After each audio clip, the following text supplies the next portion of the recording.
Welcome everybody to the third and final Canopy video. I know, riveting stuff. The turtle deck there with the two holes on top of it, that is just clecoed on. Anyways, let's just jump right into the canopy. As I'm sure I've said before, but I think it still needs to be reiterated.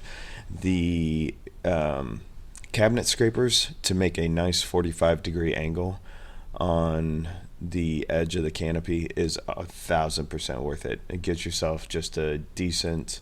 I don't know if it was some sort of metal. It wasn't just steel for the cabinet scraper. But just like in some of the last videos, I heat it up, take my temperature gun, make sure that we're sitting somewhere at least 90. I liked to see about 100, 110. I don't know what that is Celsius for my Celsius friends. What is that, like 38, 40, somewhere in there? Anyways, so I'm using that Milwaukee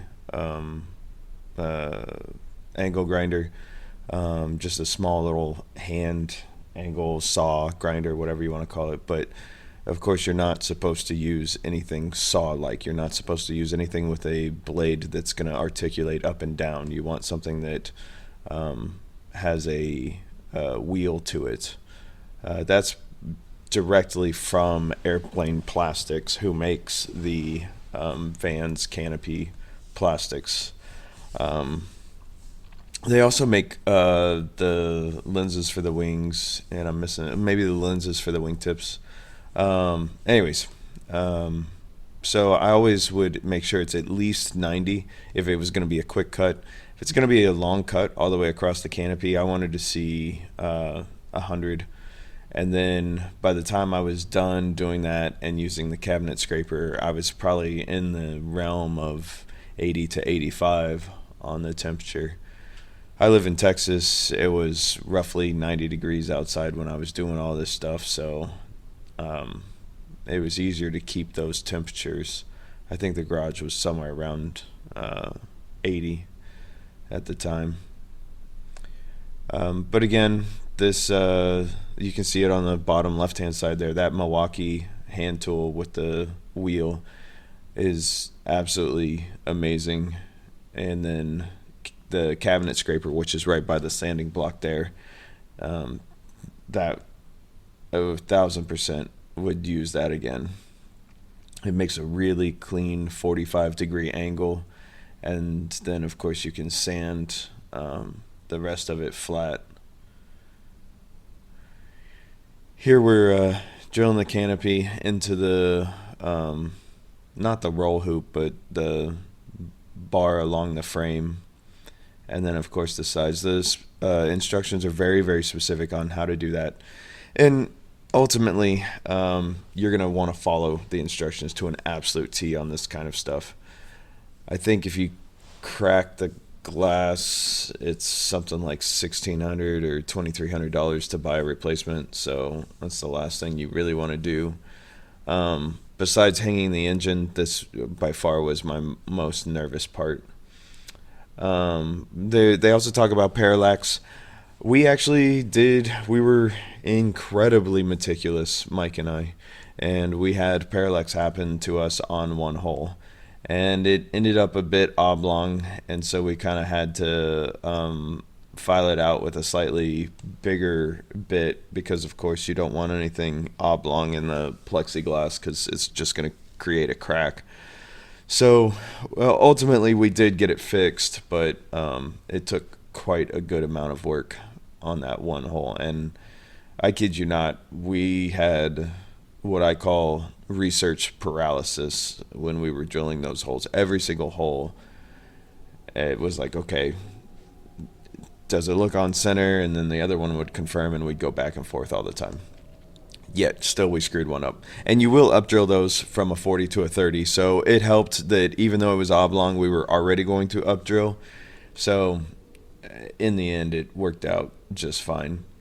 Now I'm reading the instructions here, and I'm setting up for the initial scuffing before the fiberglass starts to get laid. And I think these videos could be, I may have gotten some of them out of order. But anyways, this is the interior white that I've put on everything else. I know white is an interesting choice to most people. They like to go with gray, or as I like to call it, go away gray. I went with white because I live in Texas, and anything, whatever it is that radiates heat the best, that's what I'm going to go with. I'm not putting AC in this aircraft because it's such a massive weight penalty that the type of flying that I plan on doing, I plan on using turtle tanks and stuff. So I need all of the weight that I can get in the back cargo area. So I decided not to go with AC, although when I initially set out with this build, I was 1,000% for it. A friend of mine, Taylor, he has built a few 14s, one of them with AC, and his recommendation was absolutely not. It's not worth the time, the energy, or the money for the 3 months that you're going to use it. And honestly, in Texas, you could probably use it for 9 months, but still, there's 3 brutal months where you're going to want it, but I'm not willing to take that weight penalty. So here we're just, it's been scuffed both on the plexiglass and the aluminum. We're getting ready for the initial fill right between the plexiglass and the aluminum. There's nothing special with that fill. Again, you're just following instructions to a T. By now, most people are kind of used to jumping around in the instructions. I know I sure was by this point in time, but this is just one of those things where A, you can't jump around, and B, they need to be followed to an absolute T. This took about an hour, maybe 2 hours to dry enough to where it could be sanded. And then luckily my buddy Mike is much more detail oriented than I am.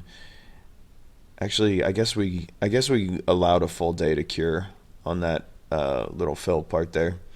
But you'll see he gets it completely straight to where it's plexiglass, then straight to aluminum, so that then you can get the fiberglass laid up correctly. I know I'm beating a dead horse here, but as I said before, this is just literally following the instructions. Make sure that you get all of these items, all of the fiberglass cuts, cut the way that you're supposed to against the cloth. Some of them are at a 45 to the way that the cloth is laid. Some of them wants you to go 180 degrees to have what the cloth is laid. And then my first two layups here, I used a white dye. I bought a fiberglass white dye because you're going to be looking at that from the inside.